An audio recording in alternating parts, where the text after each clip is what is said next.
Hola a todos, qué alegría que me acompañen en este episodio especial en Fe con Fundamento, donde buscamos que nuestra fe no solo se sienta, sino que se entienda. Soy el hermano Ángel y les doy la bienvenida con un abrazo virtual. Hoy voy a explorar un tema que es columna vertebral de nuestro caminar con Dios.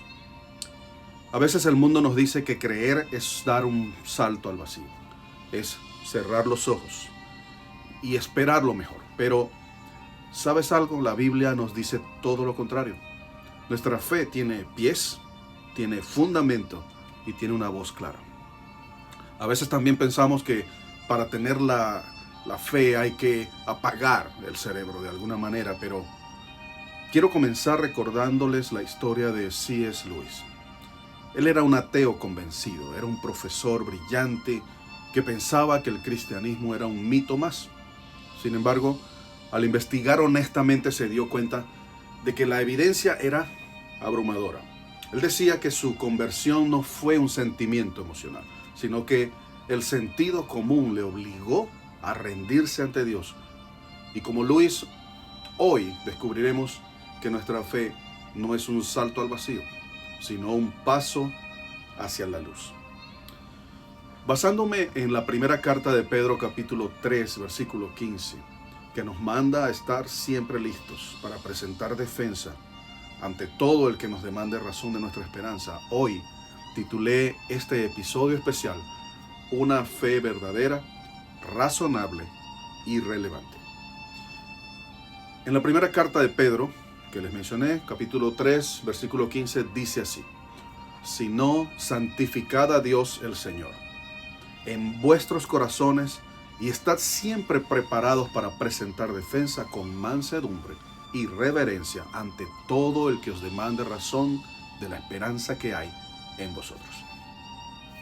En primer lugar, la fe cristiana es verdadera. Empecemos por lo básico, el fundamento. La fe cristiana no es un bonito pensamiento, algo que nos inventamos para sentirnos mejor. Es verdadera. Ahora, ¿de dónde viene esa verdad? No viene de nuestra opinión, no viene de nuestro pensamiento o del razonamiento que podamos tener, sino que proviene de una fuente divina. Jesús mismo lo dijo en el Evangelio de Juan, capítulo 17, versículo 17. Tu palabra es verdad. No dice que se parece a la verdad. No dice que puede ser verdad. No dice que tiene parte de la verdad. Y tampoco dice que contiene la verdad. Dice que es la verdad. Pablo, escribiendo, le recuerda a Timoteo que la iglesia es columna y baluarte de la verdad. Eso lo leemos en la primera carta de Pablo a Timoteo, capítulo 3, versículo 15. Lo que significa que la iglesia es la institución divina encargada de sostener, de preservar y proclamar la verdad del Evangelio de Cristo en el mundo. Se viene a mi mente William Carey, el hombre conocido en la historia cristiana protestante como el padre de las misiones modernas. Cuando Carey llegó a la India en 1793, se enfrentó a tradiciones que dictaban que las viudas debían ser quemadas vivas. Una tradición que se llama sati. Para él, cada vida es imagen de Dios. Una convicción que no se basó en su opinión, sino en la verdad revelada por la palabra de Dios. Carey luchó contra la inmolación de viudas y documentó casos. Denunció la crueldad ante las autoridades británicas y educó a la población. Su presión constante ayudó a que Lord William Bentinck prohibiera esta práctica en 1829.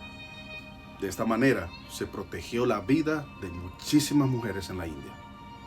Esa convicción objetiva cambió la historia de una nación. Carey no seguía una idea, seguía una verdad fundamentada en su fe cristiana, y esa idea transformó la cultura india. En la carta a los Hebreos capítulo 11 versículo 1 leemos que la fe es la certeza de lo que se espera y es la convicción de lo que no se ve. Nuestra fe produce una convicción objetiva. El principio clave de este primer punto La fe bíblica no es autoengaño ni sugestión emocional. Es confianza fundamentada en la verdad revelada por Dios. Pregunta para reflexionar.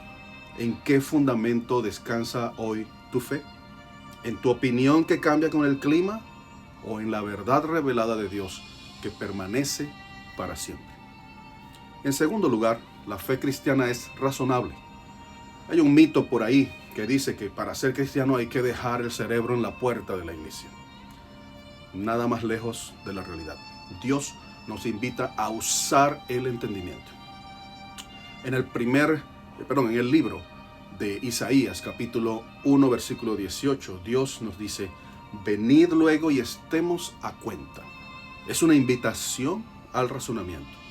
Vemos a Pablo en el libro de los Hechos discutiendo y argumentando a partir de las Escrituras.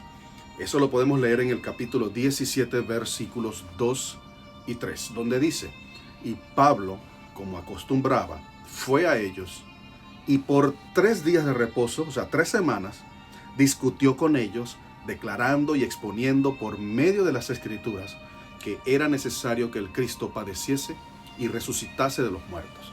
Que Jesús, a quien yo os anuncio, decía Pablo, es el Cristo. Él no solo predicaba, explicaba, argumentaba, demostraba. Por eso, como dice nuestro texto base en primera de Pedro, capítulo 3, versículo 15, estamos llamados a defender nuestra fe con mansedumbre, pero con argumentos. Consideren a Lee Strobel, el periodista de investigación del Chicago Tribune. Cuando su esposa se convirtió, él decidió usar todas sus habilidades periodísticas y legales para desmentir el cristianismo. Entrevistó a expertos, analizó manuscritos y tras meses de rigor científico concluyó que era más difícil mantener su ateísmo que creer en la evidencia de la resurrección. Y esa investigación lo llevó a escribir uno de los libros apologéticos más difundidos en el mundo cristiano, El caso de Cristo. La fe de Strobel nació de un razonamiento honesto. El principio clave de este segundo punto es: el cristianismo histórico nunca ha temido el análisis. La fe verdadera involucra la mente tanto como el corazón. Pregunta para reflexionar. Como creyente, ¿sé explicar qué creo y por qué lo creo? En tercer lugar, la fe cristiana no se basa en emociones pasajeras ni tradiciones humanas. Es importante aclarar que nuestra fe no es una montaña rusa de emociones que nos llevan de arriba abajo, de un lado a otro. Tampoco es un paquete de tradiciones humanas o leyes que moldean nuestra conducta. El apóstol Pablo nos advierte en la carta a los Colosenses, capítulo 2, versículo 8, que no nos dejemos engañar por filosofías huecas o tradiciones de hombres. En el pasaje leemos exactamente lo siguiente: mirad que nadie os engañe por medio de filosofías y huecas sutilezas, según las tradiciones de los hombres, conforme a los rudimentos del mundo y no según Cristo. El Señor Jesús también fue muy firme con esto. Confrontó a quienes honraban a Dios de labios, pero seguían mandamientos humanos. Eso lo leemos en el Evangelio de Marcos, capítulo 7, versículos 7 y 8, donde se lee: pues en vano me honran, enseñando como doctrinas mandamientos de hombres, porque dejando el mandamiento de Dios, os aferráis a la tradición de los hombres, los lavamientos de los jarros y de los vasos de beber, y hacéis otras muchas cosas semejantes. Hermanos y amigos, la emoción puede acompañar la fe, y es hermoso sentir a Dios, pero la emoción no fundamenta la fe. La tradición puede ayudarnos, pero jamás puede sustituir la palabra viva de Dios. Conozco una joven llamada Elena, no voy a decir su apellido. Ella creció en una iglesia muy legalista, donde la fe era seguir una lista de reglas de vestimenta. Se arreglaba el cabello de cierta forma, cantaba cierto tipo de música. Pero cuando enfrentó una crisis personal, esas reglas se rompieron. Pero al leer las palabras de Jesús en Marcos 7, entendió que su fe no dependía de tradiciones de hombres, sino de una relación viva con Cristo. Hoy su fe es inamovible porque ya no descansa en cómo se siente o en el qué dirán, sino en la gracia descrita en la palabra de Dios. El principio clave de este tercer punto es: evaluamos toda práctica en la iglesia a la luz de la Escritura. Y para reflexionar, ¿he permitido que las emociones y tradiciones sustituyan la fe, la verdadera fe? En cuarto lugar, la fe cristiana se fundamenta en la revelación histórica y confiable de Dios. Nuestra fe está anclada en la historia, no en la mitología, no en cuentos, no en fábulas. Pedro lo dejó muy claro. No os hemos dado a conocer el poder y la venida de nuestro Señor Jesucristo siguiendo fábulas artificiosas. Eso lo leemos en la segunda carta de Pedro, capítulo 1, versículo 16. En la segunda carta de Pablo a Timoteo, capítulo 3, verso 16, encontramos una de las declaraciones más importantes en este sentido. Dice: toda la Escritura es inspirada por Dios. Y como vemos en el Evangelio de Lucas, capítulo 1, versículos 1 al 4, los relatos bíblicos fueron investigados con diligencia y documentados para que tuviésemos seguridad. Sir William Ramsay es uno de los más grandes arqueólogos de la historia. Fue varias veces al Medio Oriente a partir de 1880, convencido de que el libro de los Hebreos era una invención del siglo II después de Cristo. Sin embargo, tras años excavando y comparando datos geográficos, epigráficos y políticos, terminó afirmando que Lucas, el autor del libro de los Hechos de los Apóstoles, era uno de los historiadores más precisos de la antigüedad. Ramsay terminó convirtiéndose al cristianismo porque la arqueología confirmó lo que la Biblia decía. Lo dijo de esta manera: me propuse buscar la verdad en la frontera entre Grecia y Asia, y la encontré allí, en los Hechos de los Apóstoles.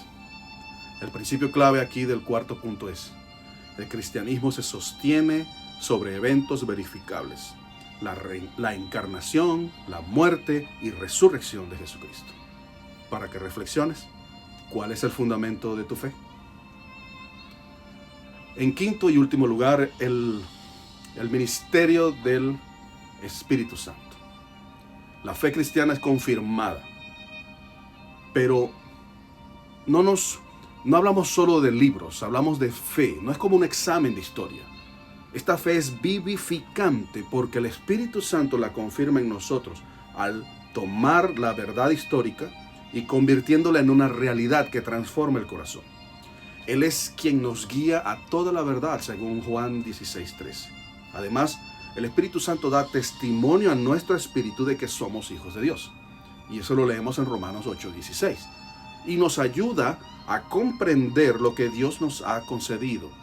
En 1 Corintios capítulo 2, versículos 12 al 14 dice lo siguiente: y nosotros no hemos recibido el espíritu del mundo, sino el espíritu que proviene de Dios, para que sepamos lo que Dios nos ha concedido, lo cual también hablamos, no con palabras enseñadas por sabiduría humana, sino con la que enseña el Espíritu, acomodando lo espiritual a lo espiritual.